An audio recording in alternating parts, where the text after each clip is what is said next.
Flavor Balance Heat, the podcast for hot sauce lovers and makers, is brought to you by Scoville.com. Try Scoville.com's hot sauce subscription box, where you pick the heat, flavor, and food pairings you want in your box.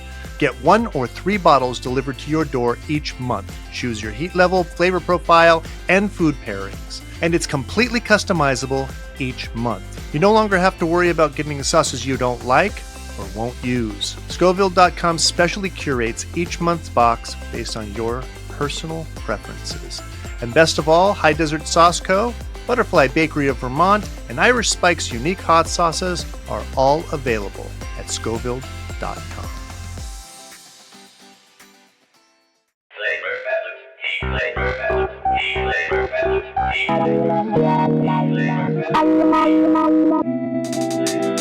Welcome to Flavor Balance Heat, the podcast for hot sauce lovers and makers. I'm Spike. I'm Zac. And I'm Claire. Today we're talking to Orin Ford from O-Ramen in Pullman, Washington. Hey, Orin. Hi. Thanks for having me. Yeah, we're really excited to have you. There's this thing that I usually do, but they kind of threw me off last week, so now being it's heard, I'm not doing it anymore. You got to do it. Welcome to the shit show, Orin. Yeah, we're glad to be here. That's good. You better edit that out. I think we should leave it in. If you're not going to do it, we're going to do it for you.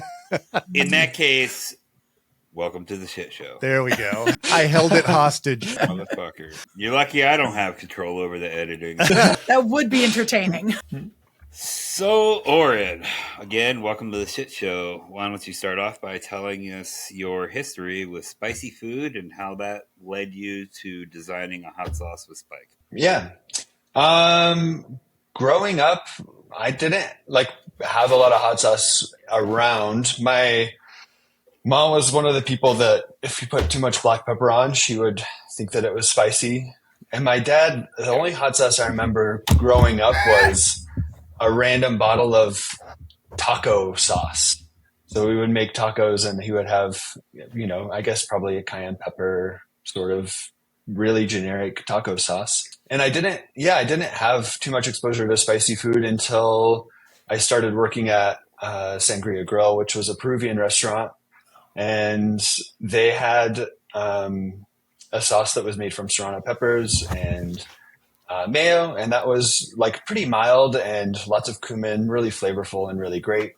But what I really got into was just the puree of serrano chili and then also the roasted garlic. And that Peruvian ají is just, we were just on the saute station, just loaded up with pureed serranos, and for a long time that was just the spicy food, was anything with loaded up serranos. And I guess being a cook for so long, when I moved to a different restaurant, we didn't really have that. We had a chili oil that was made with smoked habaneros, and that was really tasty. And then at the ramen shop, so when we opened the ramen shop in 2019, we made a chili oil as well, more of like a Japanese ryu style. Really good. And it has some heat. Yeah, it has some heat and I think really good flavor. I really enjoy that. Yeah, absolutely. That's what I eat the most, that and the hot sauce with Spike. But that kind of came about from, as many good things do in a restaurant, from a random accident that we ordered Thai chilies, and we ordered dry Thai chilies for cooking stuff in the wok. And I ordered 2 cases of them, and they were a special order item. And they ended up showing up as fresh Thai chilies. And we did not know what to do with, 80 pounds. I think they were, it was 20-pound case. So we didn't know what to do with 40 pounds of Thai chilies, which, as you know, Thai chili is a really small chili. So we had 2 big boxes of it. And so we were trying to do everything we could think of. I had the servers with fishing line and needles, stringing them, and we had them hanging up above our walk-in just to dry them, to try to take advantage of them. They ended up, the distributor just gave them to us for free. So we're like, well, we got to do something with these. But then he's actually my roommate now, but a good friend that I worked with for a long time. He's like, can I make a hot sauce with these? I'm like, yeah, go for it. We pickled a bunch of them, and they were just like incredibly hot. But then the hot sauce that Connor made was those fresh green chilies, and he had just toasted them in a wok until they got some char on them. And it was really simple. I think just vinegar, a little bit of salt, maybe a little bit of sugar, and then some miso. And it was just really simple. And we had that for a long time. Well, we had it for a while, until the chilies were all dried or, we lost some. And at the time we called it O-sauce. It was jokingly, we said we were going to market it as O-sauce, show us your O-face. I didn't know but that. Then, yeah. Little Innuendo. Fucking movie. No, there's a movie. It's like, I'm going to show you my O-face. Oh, I remember that. Yeah. Yeah. Well, it's Office Space. God damn, sorry. Yeah. Oh, yeah. Yeah. Yeah. So that's kind of the run of it. That was kind of the start of that hot sauce. And then Spike just kind of took that basic idea and did his magic with it and came out with something, that, is good. And when we talked about it, I told him I wanted something that had a higher heat level because we're adding it to a bowl of, I think at the time we were still doing 12 ounces of broth. And so it had to have something with enough heat to kind of cut through that, especially with all the fat and the starch. And I think we ended up with a really good hot sauce. I agree. And we ended up going with green serrano with scorpion to balance that. It was difficult to get the right amount of heat in there. Because it was easy to go over and easy to go too far under without constantly eating ramen every single, you know what I mean? You have to have a full bowl first of all to test it, because otherwise you're not going to get the right amount. So why wouldn't you want to eat ramen every day? The fuck is it's wrong with you? absolutely fantastic. But to test it with a full bowl every time was kind of hard. It's not the best thing for your health, ramen every day. The sodium. I would eat your gyoza every day, though. Oh my God. Yeah. Orin, tell us a little bit about how and why you decided to start a ramen restaurant. Yeah. I moved to Moscow, like kind of right out of high school. I had a summer job, and then moved up here and went to school. So I ended up graduating with a degree in biology and didn't really have any idea what I wanted to do with that. And at the end, I really, was really just kind of not really sure what I was going to do. And I had always liked food.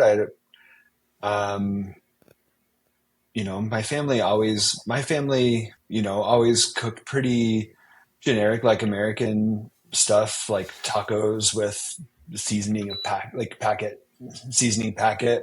Spaghettis were the exact same, except for you used the spaghetti seasoning packet instead of the taco seasoning packet. But my dad's family hunted a lot, so I had more elk than beef, when I was growing up, especially when I was younger. But I always loved food from like both of my mom's parents and my dad's parents. And when I was in college, I was, kept watching Julia Childs on PBS and was really just always kind of interested in food and thought that I wanted a job in a restaurant and didn't really do it until after I graduated. And I actually, I fell in love with it. Well, so I actually worked at a grocery store, just like it's Winco Foods. And I worked there when I was in school, and I started like late night shift, and then I had a weird early morning shift. And at the end of I worked that job for 4 years during school. And then I had they had an employee stock program. So I kept working there, and I was done. I was so done with this dead grocery store, especially because I didn't have school going. And so I ended up getting a job at that Peruvian restaurant. And I just fell in love with it because I was working with more young people. It was fun. I was learning something that I had always been interested in. What year did you start there? I started there it was 2008, I think. I applied there Yeah, we talked about that before. Yeah. They didn't take me. I didn't have that much experience at the time. I love that. That restaurant has influenced me so much. Yeah. I miss it. It's gone. Yeah. Yeah, I do too. For me, it ended up being a really great experience because, for various reasons, I found myself being a co-manager with another person there within, I don't know, maybe a year and a half or 2 years.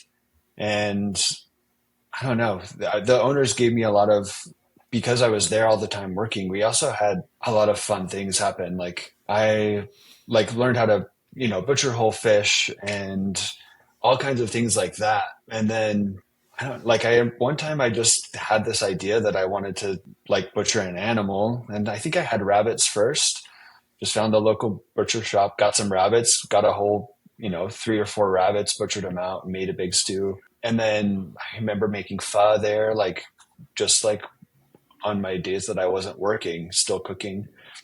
I bought a lamb once and butchered the whole thing there at the restaurant, late night, I think. So I just got into cooking. And when I was sort of in that early era of discovering food in a professional setting, and I think for me, growing up in a small town, it was sort of this connection to a broader culture of the world. But around that same time, I happened across ramen in a few different ways. I had my first bowl of real ramen. I saw the movie Tampopo, and then the magazine Lucky Peach came out around that same time that I was really starting to get into cooking. And so as I was developing as a professional cook, ramen was there. I don't know. And then I worked for George and Carly, both there at Sangria Grill and then their Neapolitan pizza restaurant. Between the two places, I worked for them for 8 years. And at that point, had told myself, if I'm going to stay in the restaurant business, I want my own place. Flavor Balance Heat, the podcast for hot sauce lovers and makers, is brought to you by Irish Spike's unique hot sauces and Vandal pepper sauces. I'm Spike, the owner and executive saucier. Our sauces are handmade in the Pacific Northwest using the best possible ingredient. We believe that hot sauce equates to a balance of sensational heat coupled with a robust and complex flavor profile. Live your hottest life with Irish Spikes. Irish Spike's unique hot sauces and Vandal pepper sauces are available at saucecult.com. I guess after that, I took the stock money from that grocery store job that I didn't like very much and paid off my school debt with part of it, and then went to Japan and took a class on how to make ramen. So that's awesome. That was kind of the start. Yeah. So I'm going to ask Zach's question since he's his dog was going crazy. What do you think makes a good hot sauce? And I'm glad I'm asking this because I've brought quite a few sauces to you early on in their development, and really enjoy the feedback that I get because it's chef feedback. That's what I really like because it's very nuanced feedback, and I really do enjoy that. Yeah, I think that it can be so many things can make a good hot sauce. Like sometimes, just having the right kind of sauce for the food you're eating can make a big difference. And sometimes you get something that just happens to work with everything. I'm not the pickiest eater for the most part. So I'm happy to just have something. And for me, Spike, your sauces have been so great because it's a way to take the sort of food that I would eat really typically normally at the restaurant without thinking about it too much, more just as I need sustenance, and your sauces are just a way to change the flavor in a really simple way. And it doesn't your sauces, your sauces do that really well. So, thank you. Yeah. So, Zach, I asked your question. Yeah, I heard. You can go ahead and ask this question too, since I don't personally subscribe to this question. Zach doesn't like this question. So, and this is actually perfect with what you said, is that there's some sauces and this is the sauce we're talking about. It's called Angry Zen, and Orin sells it at the restaurant there, but there's some sauces that are very nuanced. Angry Zen's definitely one of those. It is not for everything, but it's really good on what it's supposed to be good on. And some sauces have a wide breadth, and I am really interested in those, both types of sauces, but I find those sauces really interesting. So I kind of created this scenario.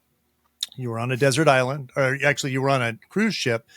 It sank. You're the only survivor. You're on a desert island. All the food from the ship, a wide variety of food, comes ashore, but they only had one pallet of hot sauce. It can't be mine. So what sauce would you hope that it would be that would wash ashore?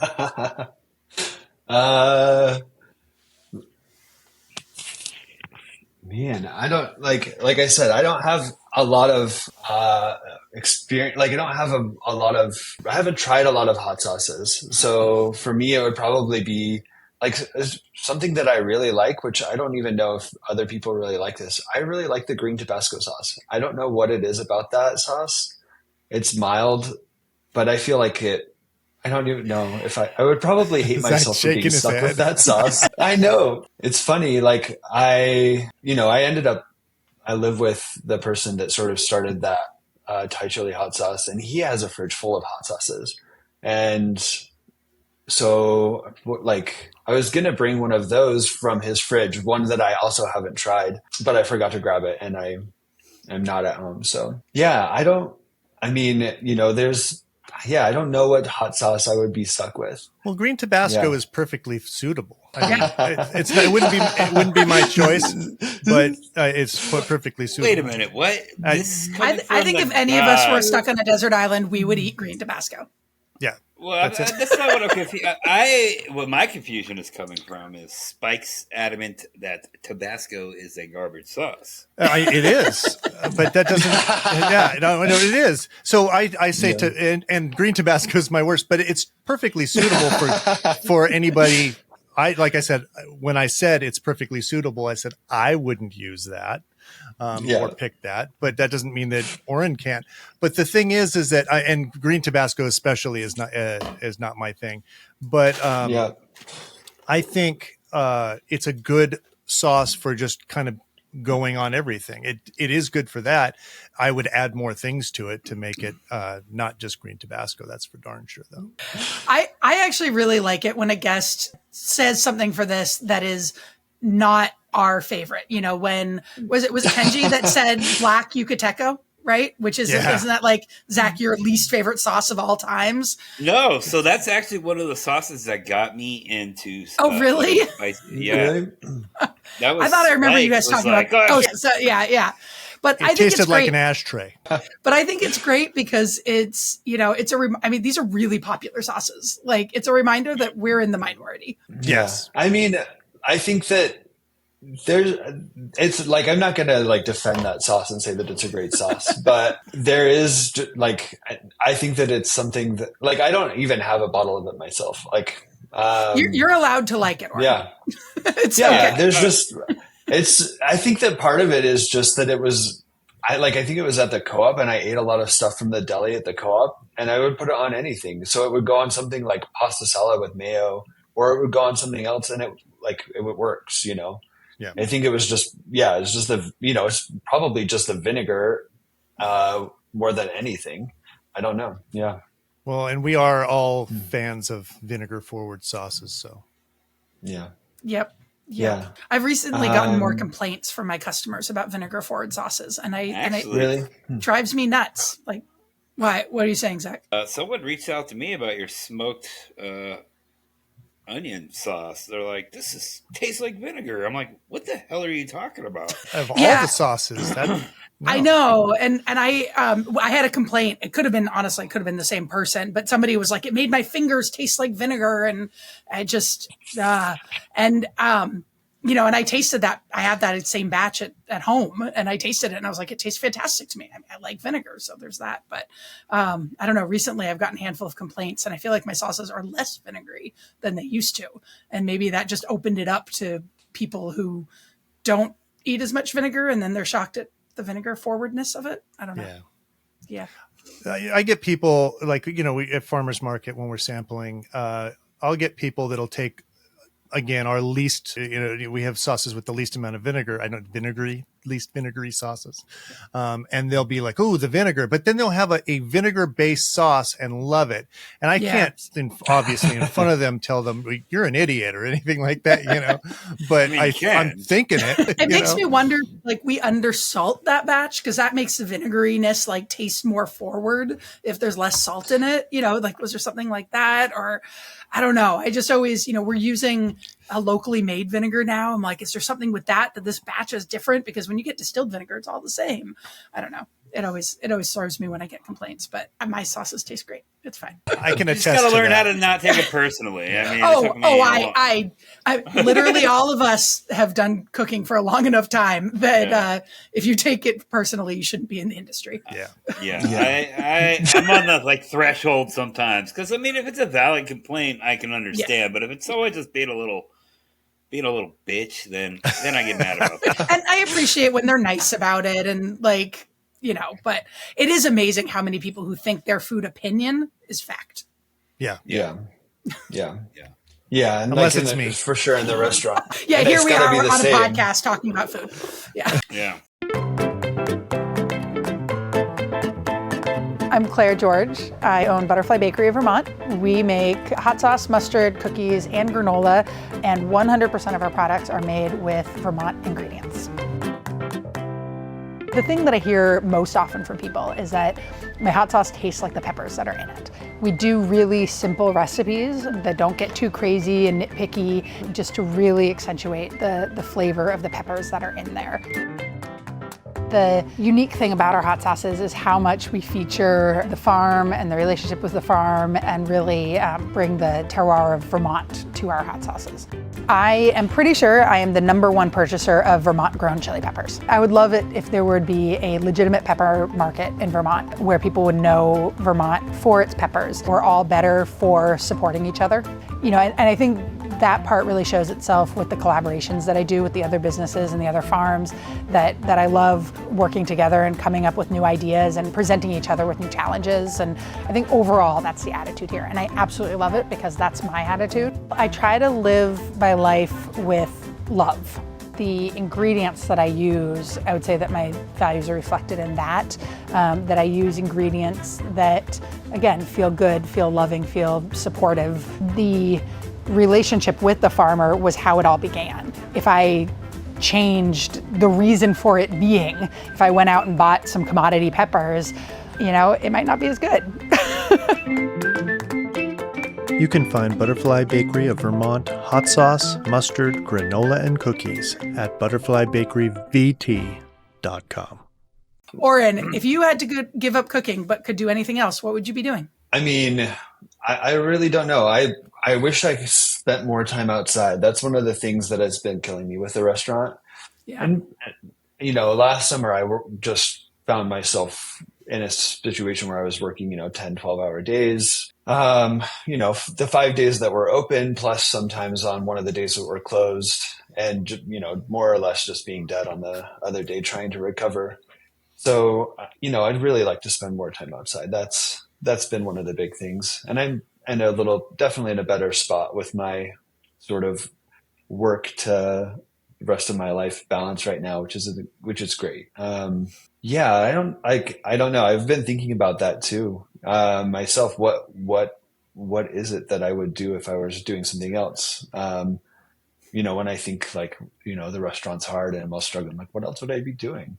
I can't imagine why you opened in 2019, a year before the pandemic. And then, finally we're starting to just a little bit, and so, you've been through it. Yeah. I mean, that was not expecting that to happen, of course. I made it through the first year and was like, all right, I can figure out how to run the business this year.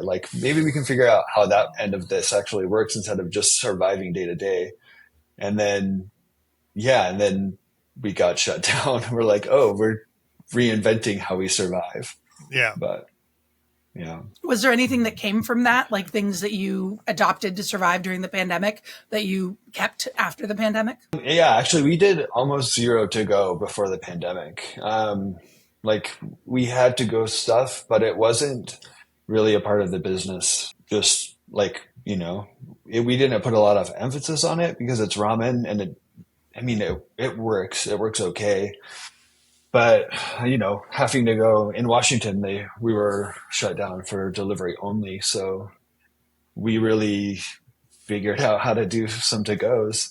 So that's probably the biggest thing that stuck. Yeah. I'd say ramen holds up better than burgers and fries any day. So you've got that. Oh yeah, you know, fries get soggy, the buns get soggy, the meat just continues to get hot, and to-go burgers are the worst. I agree.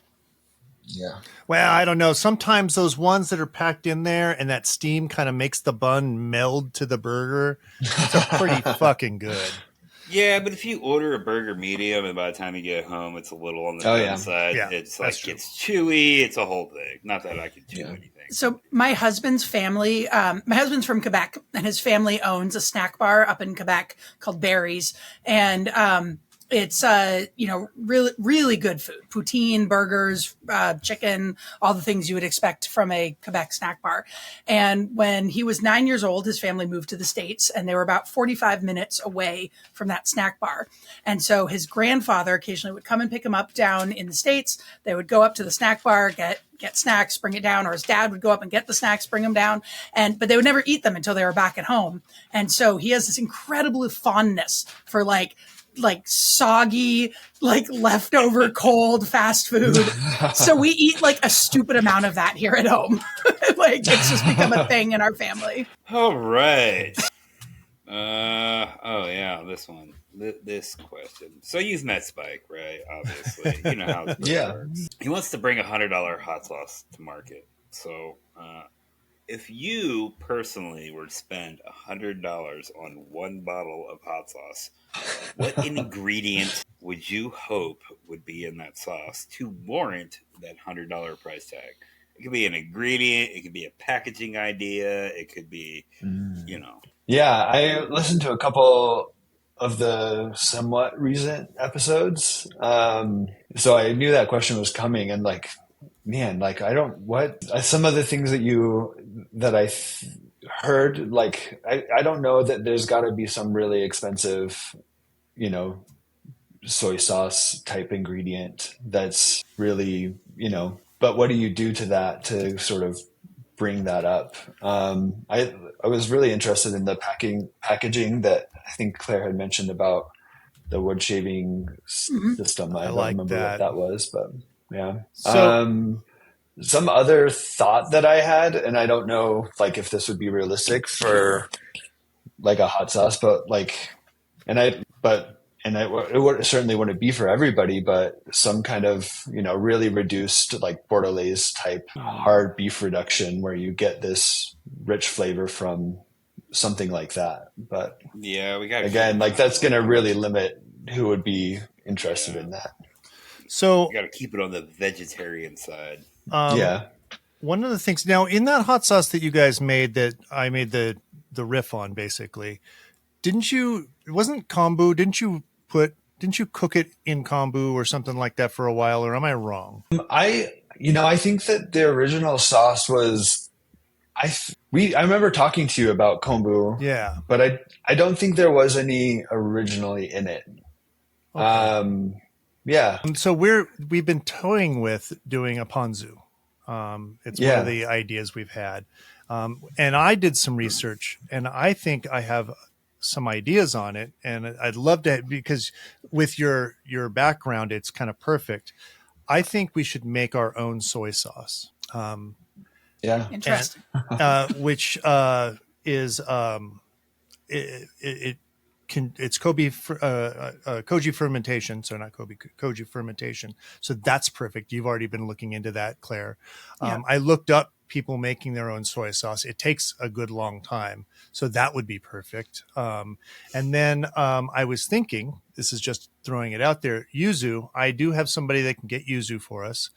And what if I made a kombucha on my end out of the yuzu? And we used that and balanced it with a little bit of rice wine vinegar, which we could also make. And that would be with your Duchess mystery pepper, which I need to give you. I almost tried to get out there to give you a sample of it, Orin, but it's a phenomenal sauce. Yeah, I've heard it came up on both of the episodes I listened to. It sounds really cool. Yeah. I can send and you it's some. really. Oh, there you go. I mean, yeah, I would love to try it.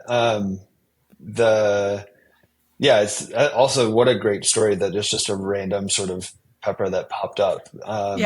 Yeah, that's really awesome. Yeah, and which that actually, you've kept that. they've You've kept it that alive now. Yeah. Yeah. Well, and I don't know if I've told you, Spike and Zac, but it was discovered at least by me. I mean, obviously the farmer knew about it beforehand, but when we went down to Duchess Farm to film the Keith with the Try Guys video. So it was there when we were like in the ghost greenhouse that he was like, oh yeah, and check out this one. And Keith just like had a heart attack when I just took a bite out of it. Flavor Balance Heat is brought to you by High Desert Sauce Co. out of Tucson, Arizona. Zac is the owner and creative mind behind High Desert Sauce Co.'s hot sauces. He says, at High Desert Sauce Co. we make sauces that we love. The balance of bold heat and fresh flavor is the heart of our philosophy. We keep it simple by using the best ingredients we can get our hands on and letting the natural flavors run the show. High Desert Sauce Co. Just the good stuff. Visit High Desert at hdsauceco.com. So instead of kombu, some people mentioned caviar in this $100 hot sauce. How about they make vegan caviar, which is basically seaweed balls? Oh, I like that. Oh, yeah, I just Googled it. Yeah. Would you use something like bonito or some kind of Japanese dried fish thing, or would you try to keep it straight vegan? I think we'd want it to be vegan. Yeah, because I don't care either way. I'll use whatever, but I get if everybody wants to try and keep it vegan, then I'm good with that. Yeah, I mean, you could still get some of that. You could like smoke some shiitake mushrooms or something and have that sit in there and pull some of that flavor out. Actually, smoked mushrooms sounds really good. Claire's like, I have a whole new line of hot sauce. Yeah, well, I mean, I've wanted to do more mushroom hot sauces in general, and I've got, I know mushroom farmers and mushroom foragers, and smoked mushrooms sound really cool. So I might give it a try. I think that would be a way to get some of that similar flavor. I know that as far as the umami component, kombu has a lot of MSG, and then the bonito and the shiitake mushrooms have compounds that complement that umami. And so, like at the restaurant, when we make our dashi for our soups, we just use kombu and shiitake mushrooms, but there's that flavor in that, sort of dried fish that has that smoky quality. Yeah. I don't know. Love it. Yeah. I think we're inching forward towards something. Claire, how are you feeling about the idea? So as soon as Zac said ponzu, I was like, at first, right? And then as soon as I tasted the Duchess mystery pepper, I went, yeah, that makes perfect sense. I think my biggest hesitation on the ponzu is just that ponzu is a thin sauce, and I want to make something that's, I like a ponzu flavored hot sauce, like that sounds great to me. If it were if ponzu were an ingredient, or the components of ponzu were an ingredient, I think that sounds really good. I mean, it was really tasty. I agree. I guess I am always talking about a riff. Okay. Yeah, I mean, like my piri piri sauce is my take on a stupid hot piri piri. Yeah. It's not like a traditional piri piri. You know what I mean? Yeah. Yeah. If I call something a ponzu, it's not because it's a ponzu. It's because I modeled it after a ponzu the way I would want a ponzu to be. Well, and I think that I wouldn't call it a ponzu if it were thick, just because that's, kind of like having a thick soy sauce would be really strange. And maybe there are thick ponzus, and I'm wrong, but there are thick soy sauces too. Yeah, but like thick, like not as they thick get as pretty thick. Like a hot sauce. Like, I feel like it's not vegetal thick. I feel like that's a different thick than, like a sauce thick. How you doing, Zac? I'm all right. Just going places I probably shouldn't. Anyway, Back Awesome. in podcast reality. So, I think we're definitely making some headway towards something. If we end up veering in a different direction, that's fine. But the idea. What did you think about the idea of doing a kombucha out of the yuzu? Me? Yeah, Yeah, and Orin. my only hesitancy with that is that making your own kombucha can definitely develop flavors. Like, there's maybe more of a sourness to a kombucha versus like a tartness to a vinegar. Yeah. And I feel like the yuzu unfermented could bring a really nice flavor component. Whereas like you would lose that if you made it into a kombucha. I can see that. That's my only thought there. I mean, but if we can just try it, that sounds good. I mean, and I guess also with the kombucha, normally I would add juice on the second ferment of a kombucha, not on the first. So how would you make the kombucha, because it has to feed on tea and caffeine. I have no idea. Well, our friends, we've got friends over, down to ferment, and that's how they make their hot sauce. Yeah. Well, I mean, I know how to make kombucha as well. I made it for years before I had kids. So I have a friend who owns a kombucha company here too, so that wouldn't be bad. Yeah. Are there a lot of hot sauces out there that are like doing ferment chilies? No, not a lot. There's a decent. Well, I would say there's a handful that ferment their own chilies. There are a lot that buy fermented chili mash. Yeah. Okay. And that's Ours is fermented chili mash. Not a long ferment, but they are fermented. Yeah. Yeah. And go ahead. And then anybody who does, well, you say something to make sure. Those who do ferment, they don't do a full ferment, a true ferment. They have to cook their product, otherwise it's not technically stable. Right. Yeah. Yeah. Well, it's still a ferment. They just halt. I'm just saying it's not like probiotics, not probiotic. Yeah. Who was that? Lost Capital Foods, when they first hit the market, they were doing everything fully fermented and having to ship everything refrigerated, and they're like, "This is fucking ridiculous." And I'm like, "Well, cook the sauce. You don't have to do that." Right. Yeah. I had a chef that was working for me last summer, and like I discovered how beautiful just fermented chilies are. Yeah. And he just had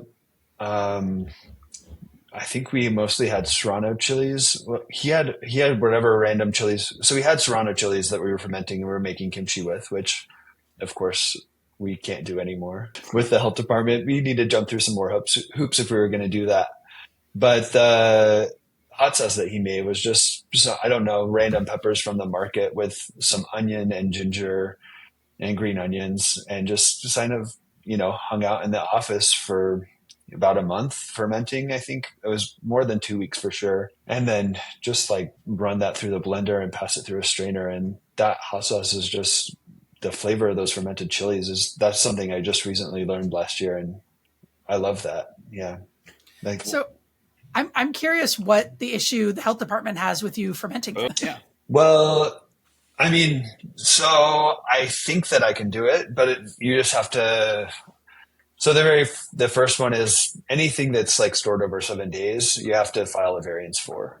So kimchi, right, it's edible in 7 days, but it's not kimchi. It's not really fermented. So is that anything that you make that's stored over 7 days, or any ingredient that's stored over 7 days, or any, like, how does that work? Yeah. So it's like anything in our walk-in that has a date over 7 days, if you're going to be above board with it, you have to have some kind of a variance. Is that like a HACCP plan? Yep. Yeah. So you have to like file a HACCP plan and say like, these are the reasons that this food is okay after 7 days. This is our procedure. This is how we, check that. And right now, we're in a college town, so we're getting ready for graduation. And when this came up, I'm like, we're just not going to deal with this. Like, we can look at that, as summer rolls around and we have more time for that kind of project. And Washington is much more regulated. I've told you the story about bottling there as opposed to Idaho. It's like night and day. That amazes me though, because fermented vegetables are just among the safest things on the planet. Right. That's how we evolved you kept to eat them. Yeah. Yeah. That's and how when, you did it before you had refrigeration. Yeah. Right. And when something goes wrong with it, you know that something went wrong with it, and then you don't eat it. The spoilage bacteria, it come across much faster than anything that would be pathogenic. And there really just isn't anything. I mean, yes, you can get pathogenic things, but I mean, canning is unsafe. Yeah. What we do is unsafe. Fermenting, 100%. you just throw some salt in there, and if it smells good, eat it. Yeah. Follow your nose. Yeah. Oh, man. All right. So how about hot sauce show and tell? You're not doing hot takes? Oh, I'm sorry. Hot takes. I just read the wrong one. Yeah. How about hot takes? So This fucking guy. This podcast is his idea, and he still can't keep it straight. yeah, it's true. And I told you I'm not totally with it today. So hot sauce hot takes, but you said you haven't had a ton of different hot sauces. How about ramen hot takes? I'd love to know. Restaurant hot takes would be great. Takes. Oh man. And a hot take is something that like the masses love or whatever, and you would be like, no, I don't agree. Like me saying Tabasco is a garbage sauce. Yeah. I mean, there's a time, I guess something that I had to sort of, accept was like, we can't do everything as well as buying something. Like we fought making pickled ginger for the longest time, and we're in Eastern Washington and we don't have the right kind of ginger. And we went through so many mandolin blades and we ended up with something that we really liked. But I'm so happy that we just buy normal pickled ginger, and like it's better and it's so much easier. I guess not everything has to be house made to be the best thing. And there's certainly things that we in a small restaurant with our staff of 20 can't do. I have to say though, since you switched over to making your own noodles, I mean, it's awesome. Yeah. It is absolutely awesome. It's definitely a big difference. Yeah. And that's been a big change. And I'm really happy that we're using, shepherd's grain flour that's grown right in the area. That's really cool. And I hope to be developing that even more. Like in that case, like it makes a big difference, because what we were getting before was something that it was made in a facility that was making really great noodles, but the way that they got to us was by being frozen, shipped to us, and then we have to thaw them out like in the fridge. And then also just sort of being dependent on that. I mean, that makes a big difference. But what you were saying about the pickled ginger, I think it's often right, but processed foods get a bad rap. I think more often than they should. There's plenty of gripes you can have, plenty. Yeah. But I think as I've gotten into this, this area where we're processing food, I've found, the way this company does this is not as bad as I thought it was. There's a difference between making a hot sauce and processing a hot sauce and then adding potassium sorbate and sodium bisulfate. That's a different level that I don't agree with. Yeah. And I think also when people say processed foods, they're really thinking of ultra processed foods. Yeah. Foods that are broken down into their component itty bitty parts, the soy protein isolate and the whatever, all the long names that you see on ingredient lists. And that's what people think of when they think of processed. And also the vegan food out there. Or the gluten-free food. It's just, And actually, that's one thing that with the vegan and the gluten-free stuff, like these weird cashew cheeses, it's like just this, cashew cheese is kind of good. Yeah, it is. Yeah. I mean, I don't even, but I haven't tried it. I guess the thing with the processed food is also like how much of your diet is processed food. Yeah. And I think that in the broad spectrum of, this country, at least, like it probably more than it should be, but I have a restricted diet, and so I eat a lot of what end up being functional foods. And I don't need my foods to be functional, but they just try to cram everything in there. And there is just a lot of crap. And I feel like maybe we're starting to get a little bit of a swing back towards whole foods. And, my eating like philosophy is I want ingredients that somebody's grandmother would recognize. Doesn't need to be my grandmother, just somebody's grandmother would recognize that it's a food. And like we co-pack a cookie. We make a cookie for somebody that it's vegan and it's gluten-free and it has all these things. And I was like, oh God, that's going to be awful. And we made it, and it's all whole ingredients, and it's all, and it's so good. Like when I'm so excited whenever they have scrap cookies in the bakery so that I can eat them, and it's all whole ingredients. They're just all recognizable ingredients. And that's what I want in my food. Zach's on the edge of giving us the no more food talk. We're good, man. I got things coming. Oh, good. Oh, hey. Like teeth things? I don't know. It sounds like it's not. He doesn't want to jinx it. Fair enough. No jinxing it. Knocking on all the wood. There we go. Hot sauce show and tell. Yes. Our guest usually goes first. What'd you bring? Okay. Orange. So I bought these Yellowbird ones, which I've never had before. Why are you shaking your head, Zach? Just kidding. A fucking Yellowbird, man, taking over the world. Are they? Yeah, honestly, I had never seen it before. There was like a truff one there at the store, but I was I was like, something just seems suspicious about that. Thank you. Now you know why I like They claim to use real truffle, but if you read the ingredient list on the truff, it's like truffle oil. Which I think we all know is on the conveyor belt, there's a truffle on a little stand next to the conveyor belt, and it just goes by. They show the ingredients as truffle as they go down the thing. Yeah. So I had actually never seen this before, so I didn't know they were taking over the world. But which ones do you have? You have that's the habanero. And this is the habanero one. Yeah, it's simple. They're good. They're decent. So we were in Austin when Yellowbird was starting to blow up, and they were fucking on every restaurant table, and their slogan was "Always use a condiment." Yeah. So that sauce that you're eating right there inspired our killer rabbit that I know you used to carry at your restaurant. Yeah. Because I tasted it and immediately went, it needs ginger. Yeah. So I went through the first ingredient, and that one is carrots. Yeah.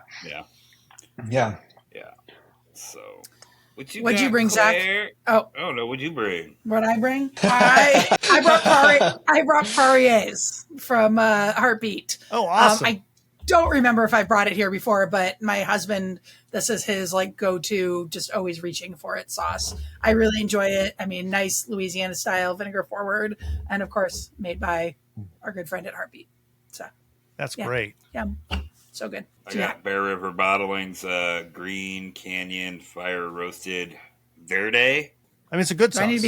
Do I need to be having some too? Are we actually having it this I guess week? well here I might as well tell mine. So a while back I did a Cooper small batch, and I've really liked their stuff. This is called Grundle Thumper. And let's see, what's it got in it? This is my obligatory change of glasses. Grundle Thumper? Grundle Thumper, yeah. It's you know what a grundle is, my friend? Yeah, I know. Onion, garlic, habanero, arbol, salt, spices. I hate when they say spices, but still. I learned what a grundle was from the Cards Against Humanity. Let me taste this again. I tasted this it's so good. I tasted this at Fiery Foods in Albuquerque. Really, really good. His labels aren't FDA compliant. Oh. Okay, Claire, what do you mean? What do you mean? You said the ingredients have to be listed with the nutrition panel, correct? They are all the way the fuck over here. Those are so. There is some gray area in that. It's fucking FDA, man. No, it's so so if you look at the FDA's label guide, the ingredient and the nutrition panel have to be on the right side. Yeah, on the right side. And then they have to have no intervening information. You can't put a barcode in there, an address, whatever. But there are placement exceptions for the size of the label, and pretty much all hot sauce labels fall into that category. So like you can have your ingredients over on the other side and that's still fine because the label is small.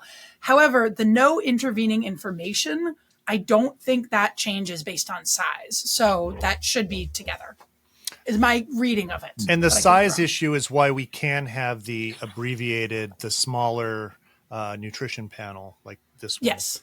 Yeah. Whereas a lot of people won't do the long version. You don't have to with hot sauce. Right. Yep.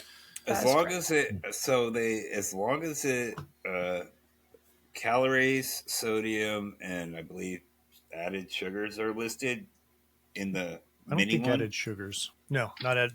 Just total carbs. I'm 90%. I think added sugars still need to be in the small one, unless there might be an exception for if it's zero.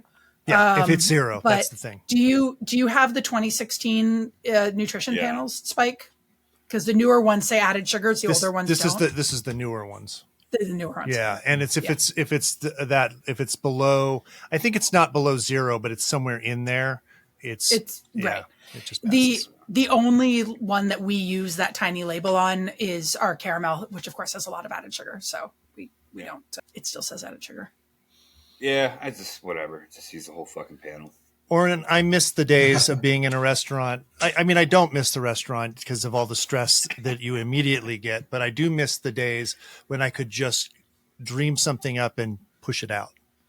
Yeah. You know? Yeah. It's 6 months to more of production. I mean, you just got to move to a state where you could do that. But I mean, honestly, like I was thinking about it last week when Al was talking about, their whole process for coming up with a new sauce. And I love the way, I know that the way that we come up with new sauces would not make sense for most people, but I love how we release everything in just tiny batch early on. And so we're never taking a leap of faith whenever we come out with a big batch sauce that we're selling in stores, because we've already had customers who really like it and really want it again. And really, I've been asking for it and pushing for it. And, the idea of just like thinking up something in my mind and then like holding my breath and just hoping that other people like it, like, that's bonkers.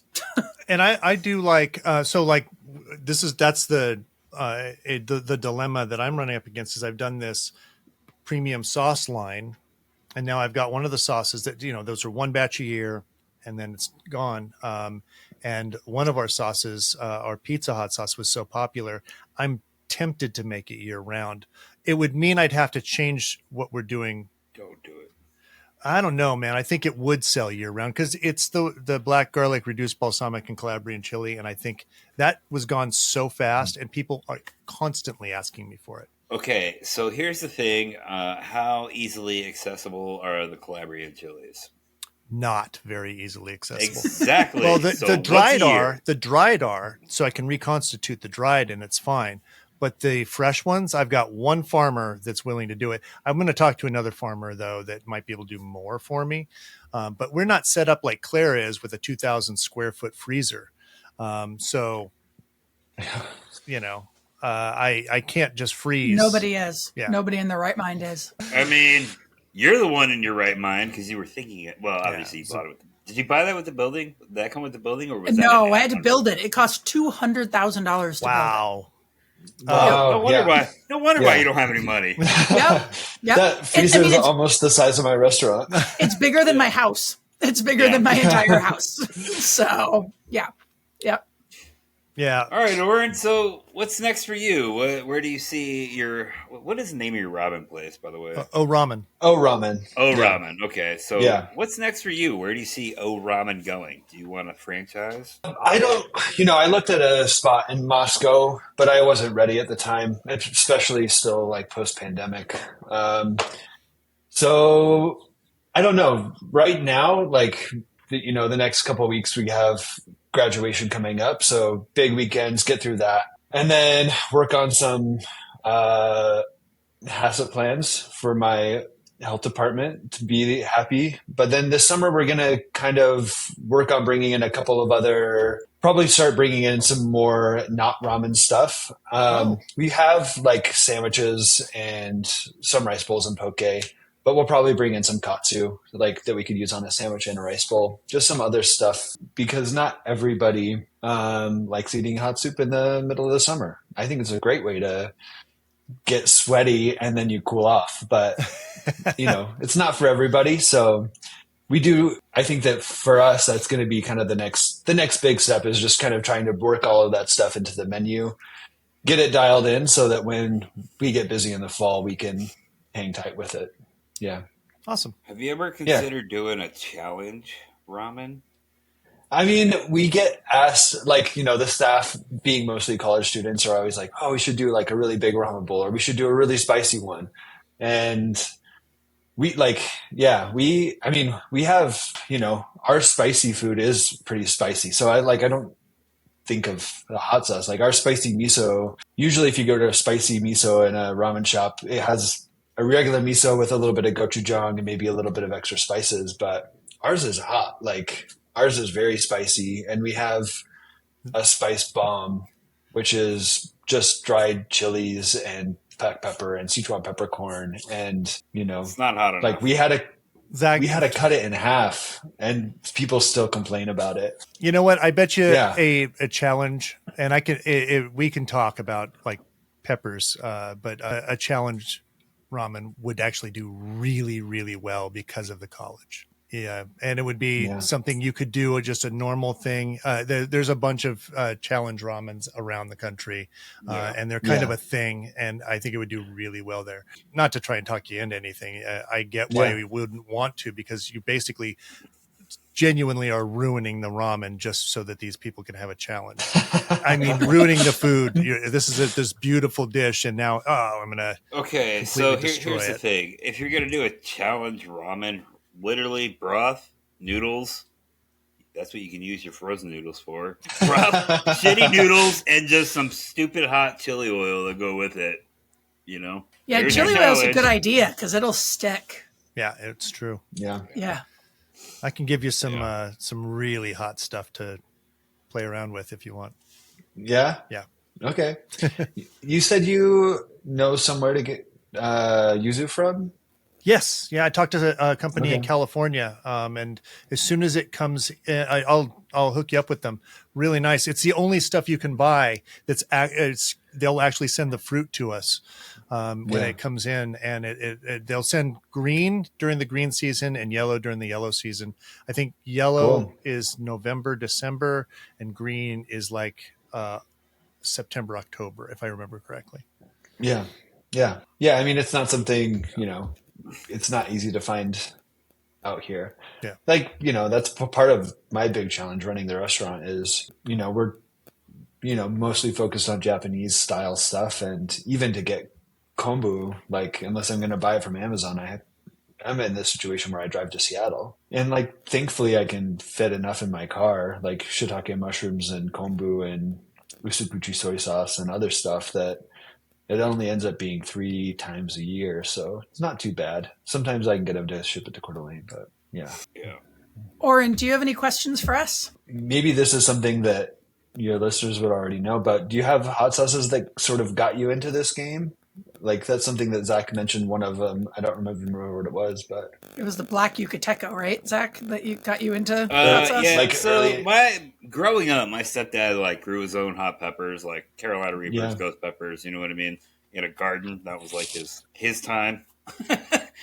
And I would get punished with some spicy things from now and then.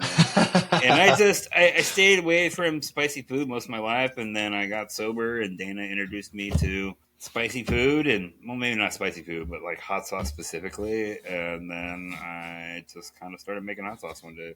Hot sauce, okay, believe it or not, and I know this sounds weird, I'm a former drug addict and alcoholic, so hot sauce saved my life. If I didn't find hot sauce, I wouldn't be having this conversation right now. Yeah, cool.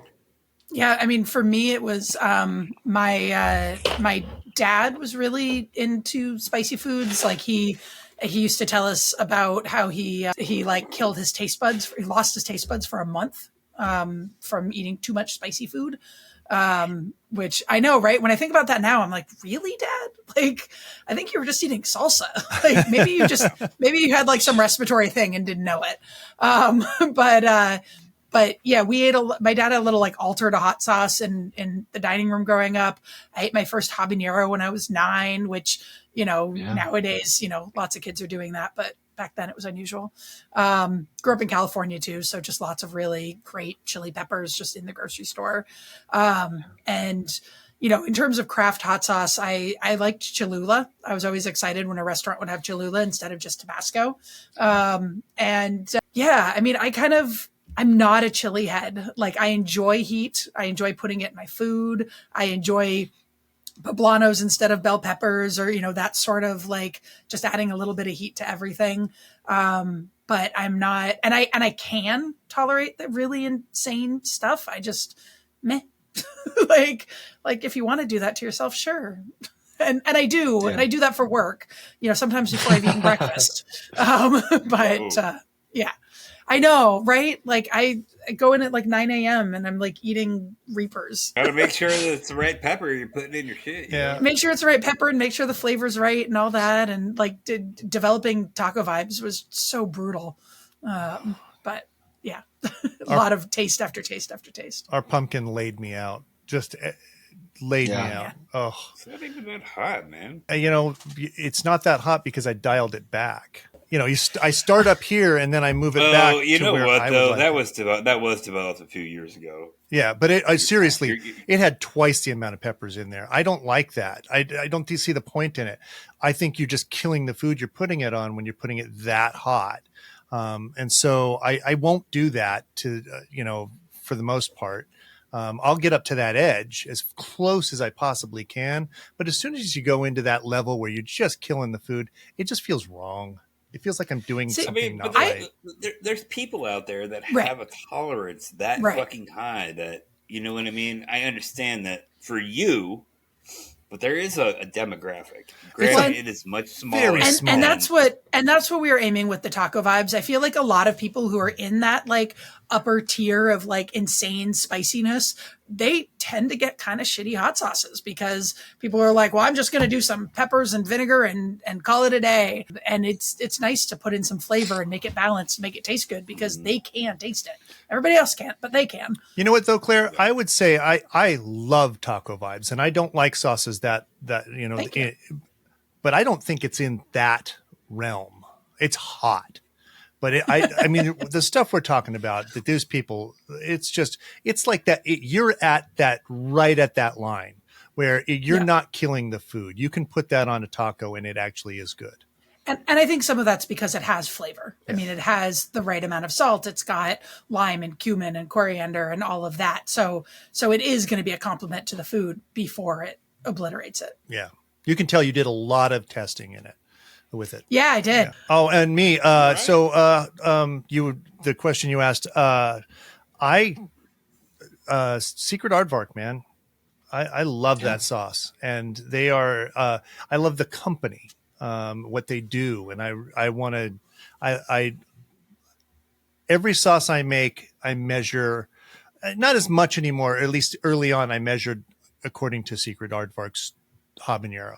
There's a lot of sauces that are, I mean, it's still great, but there's a lot of sauces I've come across since then that I'd say are on another level. But it's a great, I mean, that could easily be one of my desert island hot sauces.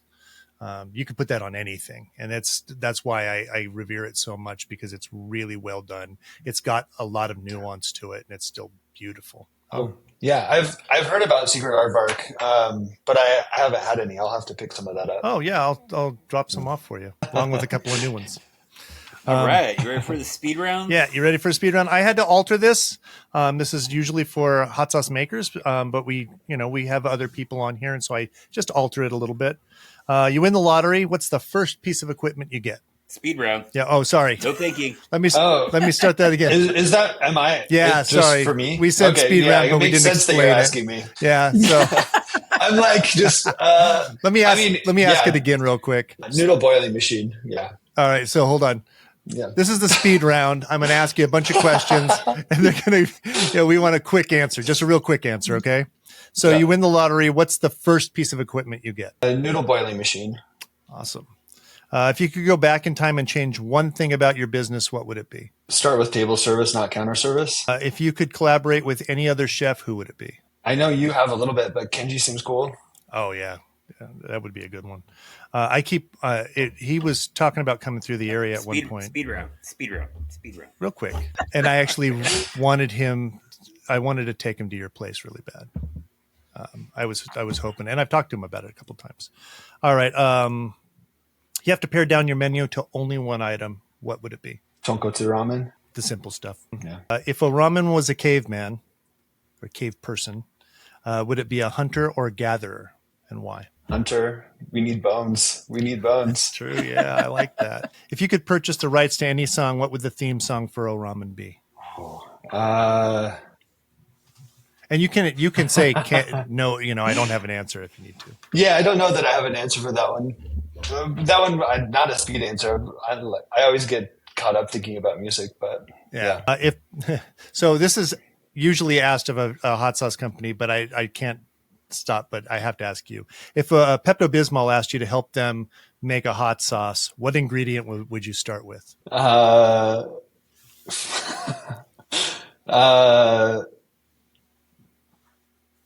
Man, I believe some kind of chili. Pepto-Bismol hot sauce? Yeah, I know it's a hard question. You know what I love about it is that Pepto-Bismol has such a distinct flavor, and you have to take that into account when you're coming up with the ingredient, and it's awesome. Yeah, I mean, I don't know. Would a habanero work with that flavor? I think it would. Absolutely. Yeah. All right, that's it. You did the speed round. You've gone through the whole podcast, and I'm really appreciate that you coming on. This has been a lot of fun. Yeah, thanks. Yeah. It was really nice to get to know you, Orin. Yeah. Thanks for chatting. Thanks for having me. This has been a Spike Mind Media production.